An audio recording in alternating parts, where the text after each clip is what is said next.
part of it? Yes, of course I am.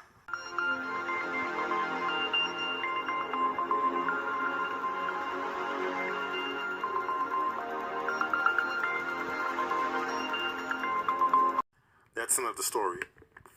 Now, the CIA are involved in this gang stalking program. How? Well, not directly, but historically, the tactics that the CIA used or tried to develop through MK Ultra are involved in the gang stalking program. Also, a lot of people think that the CIA, they don't do intelligence work within the borders of the United States of America. That is not true.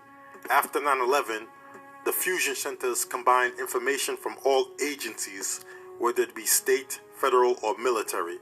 And the CIA, they pay a lot of third-party groups to do their intelligence work.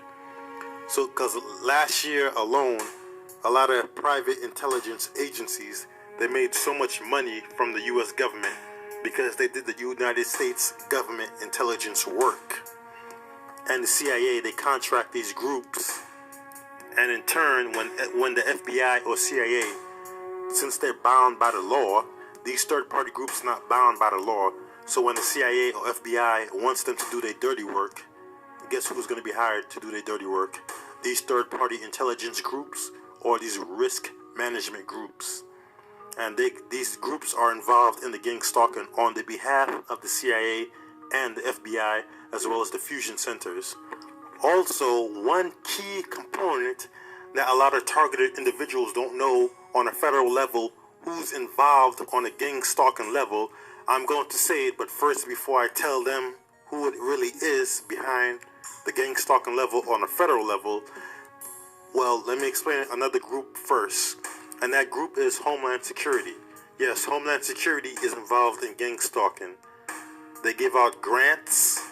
They're in charge of the fusion centers, which take all the information from all the state and federal military levels. So now, after I said this, the most important group that's involved in gang stalking, you're not going to believe it, but it's actually FEMA. Yes, Federal Emergency Management Agency. They're involved in gang stalking. FEMA goes back to 1957. And why do I say FEMA? Because FEMA, they give out grants to these community watch groups, such as CERT. You can look that up. And these community watch groups, also like Citizens on Patrols, they go back to 1990 and all the way back even before 9/11. And FEMA, they give grants to these community groups on a community level. And these groups, they apply for the grant money. See? And in order to get the grant money, they have to have a justified reason to get this grant money. One of these categories is for disaster relief. So like say if there's a tornado and whatnot, and also for terrorism. And with 9/11, I'm sure after 9/11, I'm sure a lot of community groups are signing up for that grant money under the guise that they're doing it because they claim to have terrorism in their communities and stuff. And that's why a lot of civilians or community level groups, they could actually try to put your name on a list or people who they don't like on this list just to get this grant money from FEMA. And this goes back to 1990.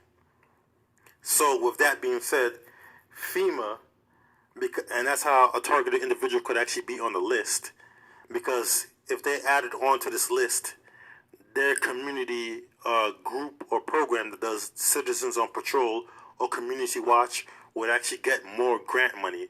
So the more people they add on their list, like, hey, we think this person's terrorism, we think this person is a terrorist, we need more money to watch him and keep an eye on him, they're going to get more grant money. So I'm sure that's why after 9/11, they added more people on the list.